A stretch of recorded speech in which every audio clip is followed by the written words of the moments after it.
5 seconds. Start.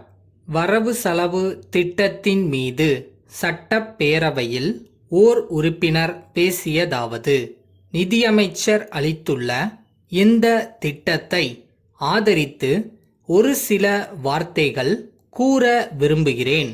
வரும் ஆண்டிலே காவல்துறைக்காக கணிசமான தொகையை செலவிட போவதாக குறிப்பிடப்பட்டு இருக்கிறது.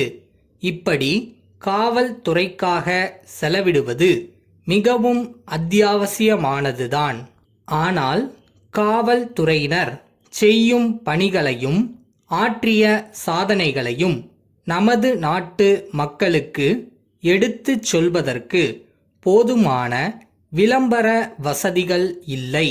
மக்கள் நல்ல வழியில் நடந்து கொள்வதற்கும் குற்றங்கள் புரியாமல் இருப்பதற்கும் ஓரளவுக்கு விளம்பரம் செய்தால் நன்றாக இருக்கும் என்று கருதுகிறேன்.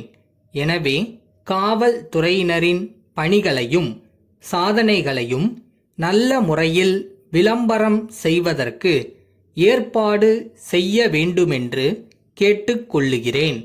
விவசாயத்தை குறித்து பல உறுப்பினர்கள் பேசினார்கள். விவசாய துறையிலிருந்துதான் நம்முடைய வருமானத்திற்கு 50% கிடைக்கிறது. விவசாயத்தை பொறுத்துத்தான் வேறு பல தொழில்களும் வளர வேண்டிய நிலைமை இருக்கிறது. ஆகவே இந்த நிலைமையில் விவசாயிகள் உற்பத்தி செய்யும் பொருள்களின் விலை இறங்காமல் பார்த்து கொள்ள வேண்டும். கடந்த பல ஆண்டுகளாக மத்திய அரசும் மாநில அரசும் திட்டத்தின் அடிப்படையில் நடவடிக்கை எடுத்து கொண்டதன் காரணமாக நாட்டில் விவசாயத் துறையில் உற்பத்தி அதிகமாக பெருகி இருக்கிறது. விவசாயி உற்பத்தி செய்யும் விளை பொருட்களுக்கு குறைந்தபட்ச விலை நிர்ணயம் செய்யும் அளவுக்கு கூட விவசாயத் துறையில் உற்பத்தி பெருகியிருப்பது மகிழ்ச்சிக்குரியது. ஆனால் விவசாயிகளுடைய உற்சாகம் குறைந்து போகக்கூடிய அளவுக்கு விவசாய விளை பொருள்களின் விலை குறைந்து விடாமல் பார்த்து கொள்ள வேண்டுமென்று கேட்டுக்கொள்ளுகிறேன்.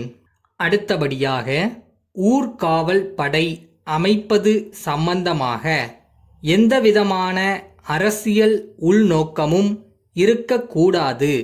அந்த முறையில் ஊர்காவல் படைகளை நாம் நிறுவியாக வேண்டும். ஊர்காவல் படை சம்பந்தப்பட்ட வரையில் தேசப்பற்று உள்ளவர்களை தேர்ந்தெடுக்க அரசு உரிய நடவடிக்கைகளை எடுத்து கொள்ள வேண்டும். நாட்டில் நெருக்கடி ஏற்படுகிற சமயத்திலும் நாட்டிற்கு இடையூறுகள் வருகின்ற காலத்திலும் ஊர்காவல் படைகள் தைரியமாக நின்று நமது பாரத நாட்டை பாதுகாப்பதற்கு வேண்டிய நடவடிக்கைகளை மேற்கொள்ளும் விதத்தில் அந்த படைகளை நாம் உபயோகப்படுத்திக் கொள்ள வேண்டும். சிக்கன சீரமைப்பு சம்பந்தமாக இங்கு சில வார்த்தைகள் சொல்ல விரும்புகிறேன். சிக்கன சீரமைப்பில் அரசு ஒரு எடுத்துக்காட்டாக விளங்க வேண்டும். அம்மாதிரி விளங்கினால்தான் மக்கள் தங்களுடைய வாழ்க்கையிலே சிக்கன சீரமைப்பை ஏற்படுத்தி கொள்ளுவார்கள். அந்த முறையில் நமது அரசு நடவடிக்கைகளில் இறங்க வேண்டும். லஞ்சம் போன்றவற்றை கட்டுப்படுத்துவதற்கும் ஊதாரி செலவுகளை கட்டுப்படுத்துவதற்கும் தீவிர நடவடிக்கை எடுத்தால் மத்திய அரசின் உதவி குறைந்திருப்பதை நிறைவு செய்து கொள்ள முடியும். அந்த முறையில் உரிய ஏற்பாடுகளை செய்ய வேண்டும். மதுரை கீழவெளி வீதியிலுள்ள ராதா மதுரை பாத்திமா கல்லூரி முதல்வருக்கு எழுதிய கடிதம். பேரன்புடையீர், தாங்கள் அனுப்பிய விண்ணப்பமும் விபரங்களும் மகிழ்ச்சியுடன் பெற்று கொண்டேன். பயிற்சி கட்டணம் ரூபாய் 1000 என்று குறிப்பிடப்பட்டுள்ளது.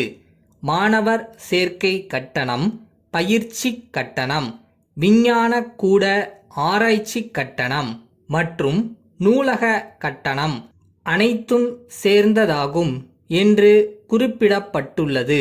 இதே போன்ற படிப்பிற்கு மதுரையிலுள்ள மற்ற கல்லூரிகளில் ரூபாய் 700 மட்டுமே மாத கட்டணமாக வசூலிக்கப்படுகிறது. மேலும் தாங்கள் குறிப்பிட்டுள்ள தொகையை ஒரே தவணையில் செலுத்த வேண்டும் என்றும் குறிப்பிட்டுள்ளீர்கள். மற்ற கல்லூரிகளில் 3 தவணைகளில் பணத்தை செலுத்தலாம் என்று சலுகை அளிக்கப்படுகிறது என்பதையும் தங்களுக்கு சுட்டிக்காட்ட விரும்புகிறேன். என் குடும்பம் மிகவும் ஏழ்மையான குடும்பமாகும். எனவே பயிற்சி கட்டணத்தை தாங்கள் குறிப்பிட்ட நாளுக்குள் கட்ட இயலாமல் உள்ளேன். எனினும் படிப்பில் உள்ள ஆர்வத்தின் காரணமாக ஏதேனும் நற்பணி மன்றங்களின் வாயிலாக எனது மேற்படிப்புக்கு பண உதவி வேண்டியுள்ளேன். எனவே 10 நாட்கள் அவகாசம் வழங்குமாறு பணிவுடன் வேண்டுகிறேன். தங்கள் உண்மையுள்ள ராதா.